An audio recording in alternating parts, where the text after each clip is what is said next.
Well, welcome today, Winifred Elze, our famous local author. How are you? I'm fine. Thanks for joining us today. I had seen your husband at Proctor's recently.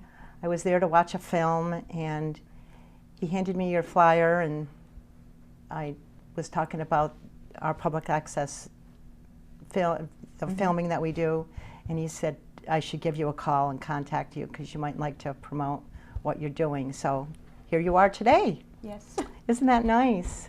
And you have a lot of books you brought, and we want to address some of them, or maybe all of them, because you work really hard at it. I can tell. Yeah. Yeah. When did you start writing? Did you write as a really When I was young 9. child? Yeah. And did somebody tell you you had a gift for it? No. No? No. I just like doing it. Now, do you write mostly fiction? Yes. Okay. I have done some nonfiction, but I only publish fiction books. Yeah. And one of these is a short stories. I love short stories. So. Yeah, that would be the $83.20 cat. How clever of a name. Well, actually, the cat peed on the television, and it cost $83.20 to get it repaired. So that's where the title comes from. That's so funny. Yeah. And it's other stories that are set in Schenectady and Argyle and all the different communities around. So there's a little bit of something for everybody in that one. Yeah. Now, how do you get your inspiration, and do you just get inspired? I want to write. No, there's usually one thing that interests me, but I need something else to go with it. Uh-huh. Like with egg. I was out in California, and on the Big Sur, they have the cliffs there, and the cliffs erode, and fossils fall out. And if you can get there before the tide takes them away, you can take them home. Uh-huh. And I thought that was a really interesting thing, but I needed something to go against it. So when I got the idea that, well, what if one of these fossils was actually a dragon's egg? And what if it hatched? And that's where the book comes from. So really imaginative, definitely. Wow. Now, are your books, can people get them on Amazon.com? A fair number of them, yeah. Uh-huh. Not all of them. And you have some at Barnes & Noble, right? I have them on Nook. You have them on Nook, okay. Yeah. And the two that you have at our local library are? Changeling Garden and Here Kitty Kitty. Those Okay, could you hold those two up, Sure. please? And when did you publish those? Oh, that was a while ago. St. Martin's brought those out. 1995, November, first edition. Yeah, and then this one was a couple of years later. Yeah, that's, just hold it up some more so they make sure they get it. Okay. And that's over at our library? Yes, that's at the library. So that's probably been there a while. Yes, and this is at the library as well. Okay. It's Here Kitty Kitty, which is that over there is where it goes? Yeah. Yeah. Mm-hmm. Yeah.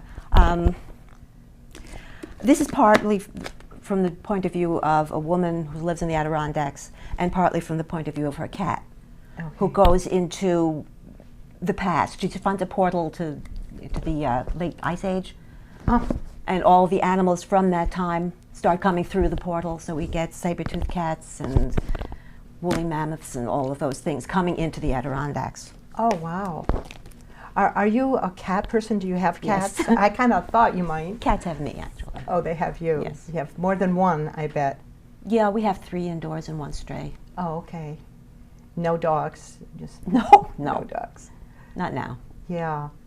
And where's the Kitty Kitty one? Did you hold that one up a lot? Yeah. And that was published after The Changing Garden? Yes, that was the second one. Oh, okay. And now you just published a new one. And we wanted to talk about that. Yes, that's Tildy's War. Tildy's War. And what's that about? Well, Tildy is, it starts in 1926 when Tildy is 9 years old, and she lives on Staten Island. Her parents have the candy store, and they live above the candy store. And in the first chapter, basically she kills somebody. And it goes on from, she's bipolar, she's an artist, and it's all about her growing up. She has to go through the Great Depression. She gets to go to So Washington Irving High School. It takes place in like in 1920s? 1926. Okay. I'm up to 1946 now with this one. Oh. And this one is, you know, in between. It's the whole story of her growing up. So it's a three-part series? So far, I'm on the fourth one now. Wow, wow. I think it's my life's work. Oh my goodness. And do you write every day? No. No. No. How do you plan it? I try to wait until nobody's in the house to interrupt me. Yeah. Because I don't sit all the time.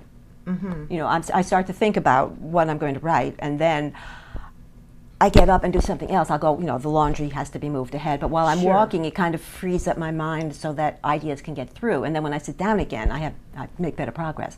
But if people are there, they talk to me. Of course, and it interrupts you. Yes. Yeah, and you have to focus and concentrate. Well, I admire you. That's a great gift that you have.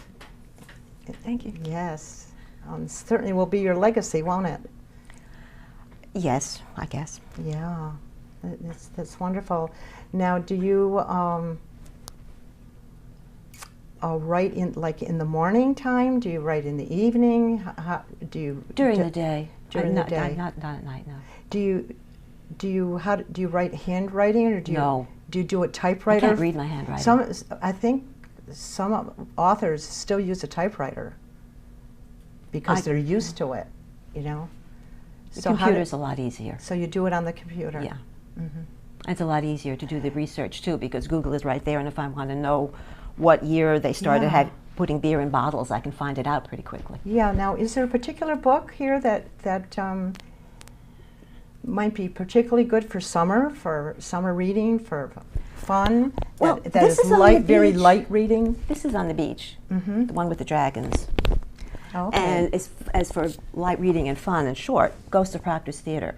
Oh, nice. It's about there are ghosts haunting it, and the guy's having trouble with them, so they Yeah. get in a medium to get rid of them. Yeah. And what the ghosts are doing is every day at night they will have a performance, and all these vaudeville people come and they do their acts on stage. Mm-hmm. And most people can't see them, but the medium can, so we get to see all of these acts. Oh, that's got to And be those were actual fun. people who did come to Proctor's to perform.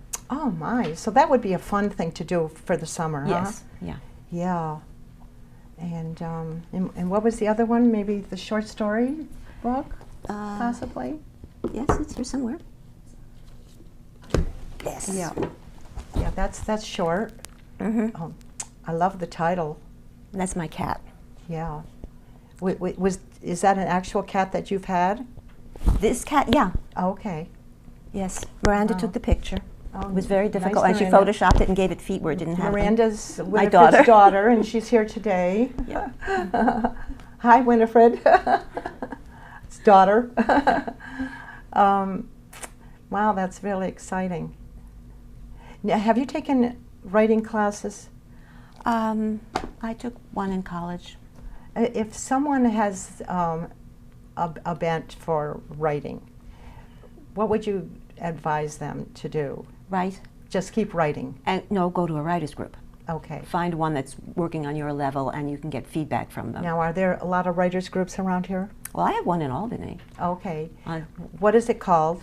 It's just writers group, fiction writers group. It meets in Barnes & Noble every Tuesday at 6:30. That's good to know. It's listed with Hudson Valley Writers Guild, too. So. Okay, so people that are computer savvy could go online and Google writers group locally and find that on Well, there, they could most show up likely. at Barnes & Noble at 6:30 on a Tuesday. Okay, well, that's a great message. I think we can leave with that. Okay. So thank you so much for coming today Thank you for and having me. being part of our summer fun program. And hopefully you'll come on again, Winifred. Okay, good. Looking Thank forward you. to Say it. hi to your husband. I will. Did I mention his name, Bob Warlick? I think I Very did. well known Yeah. in Proctor's Theater. He's been a volunteer. No, he works there. And he's been a paid person as well. He is. Yes. But I know he's volunteered too because we've talked about it. Uh-huh. Yeah, so say hello to him for me. I will. Thank you.